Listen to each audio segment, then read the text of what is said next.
नमस्कार दोस्तों।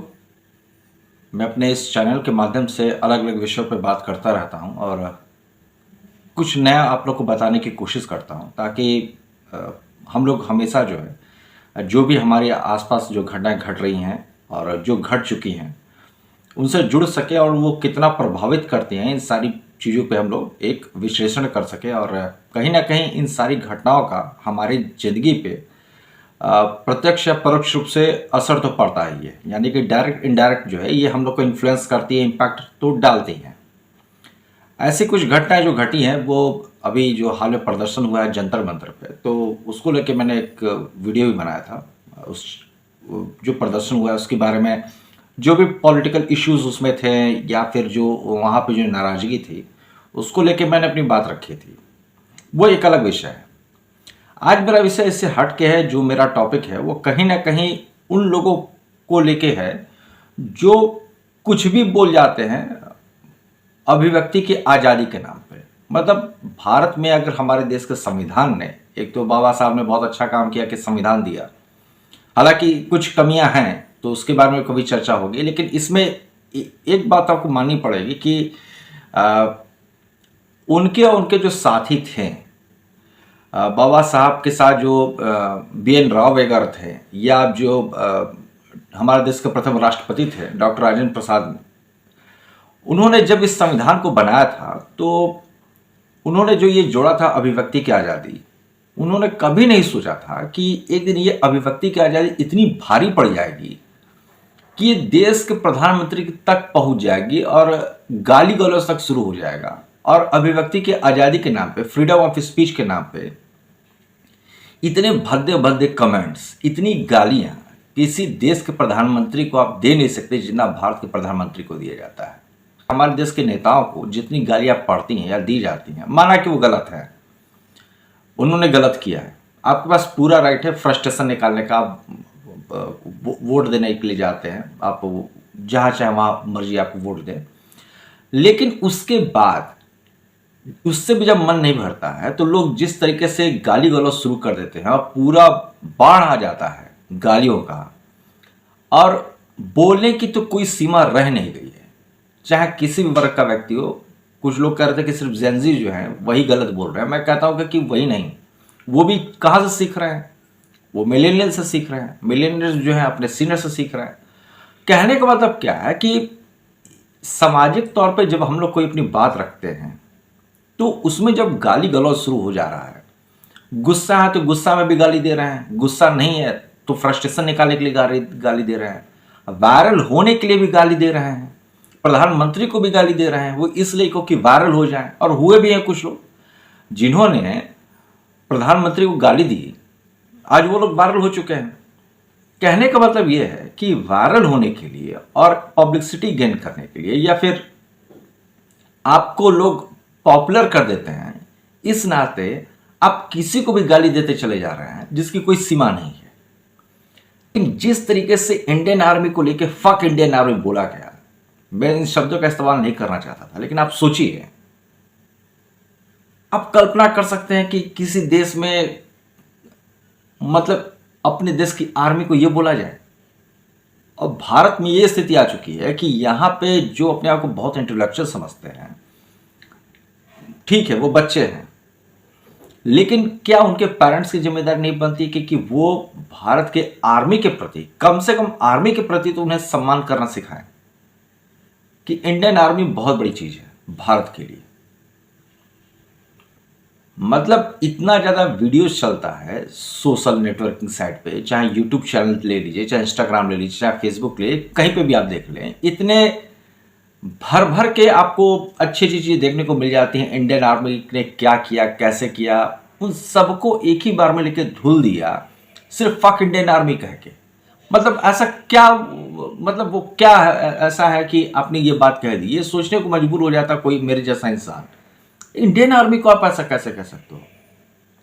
मतलब उसकी कोई वैल्यू नहीं रह गई है उस फौज की जो दिन रात आपके लिए बॉर्डर पे खड़ी है, 7,000 की फीट पे आपकी अपनी हड्डियां गिला रही है आपके लिए, और हमेशा एक उनके ऊपर मौत का साया मंडराता रहता है, और आप यहाँ बैठ के फक इंडियन आर्मी बोल रहे हैं।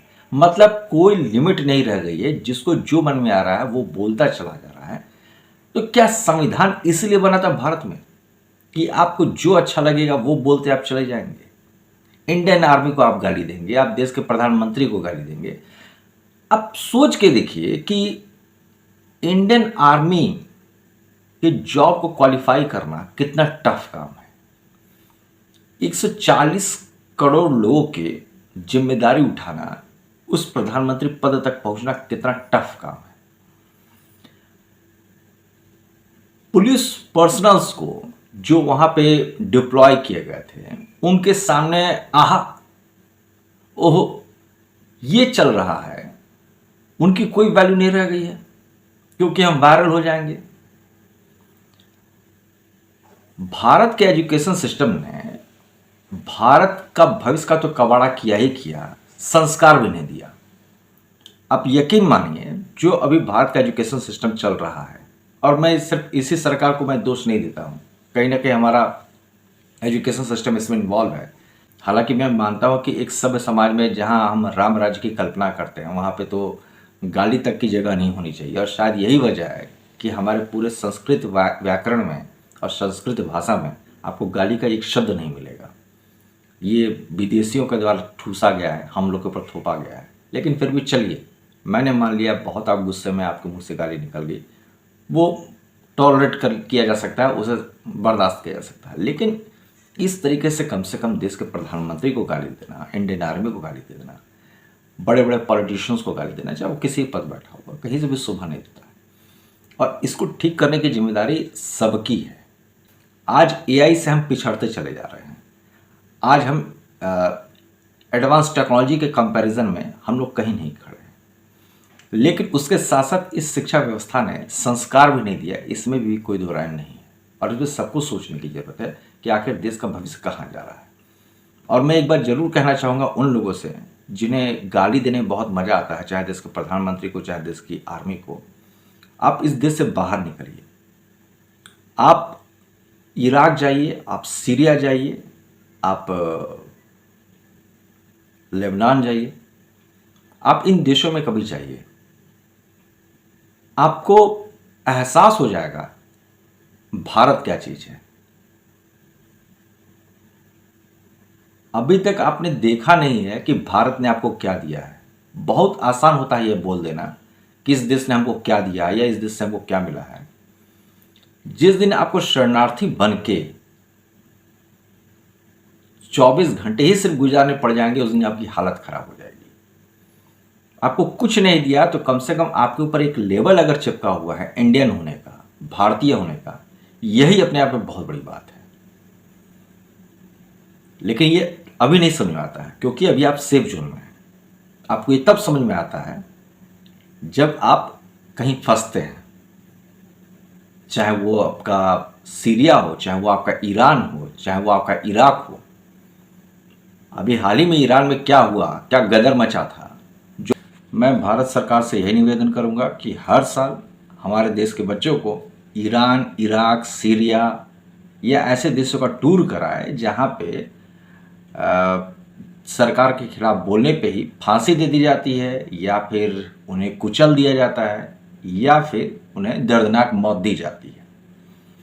और बच्चों को ही क्यों, बाकी लोगों को भी दिया जाए, थोड़ा सा उन्हें भी टूर कराया जाए, वर्ल्ड टूर कराया जाए, और उन्हें दिखाया जाए कि भारत में फ्रीडम ऑफ स्पीच के नाम पे कितनी भद्दी भद्दी गालियाँ इंडियन आर्मी को, भारत की फौज को, भारत के प्रधानमंत्री को या किसी भी संवैधानिक पद पर बैठे हुए इंसान को दी जाती है। और अगर आप यही काम दूसरे देशों में करके दिखाइए तो फिर आपको पता चल जाएगा कि हमारी आपकी हैसियत कितनी है।